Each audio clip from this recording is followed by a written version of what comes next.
Space telescopes are important pieces of equipment, especially for astrophysicists, planetary scientists, and other space professionals that spend their entire lives studying the secrets of the universe. When it comes to telescope size, bigger is better. As Hubble Space Telescope, which was sent to space in 1990, nears the end of its life, scientists are preparing for the launch of James Webb Telescope.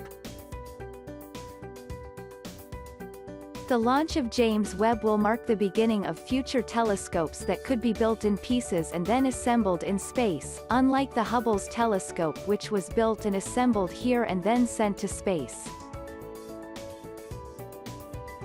As the telescope sizes are getting bigger, assembling them in space might help to save the cost.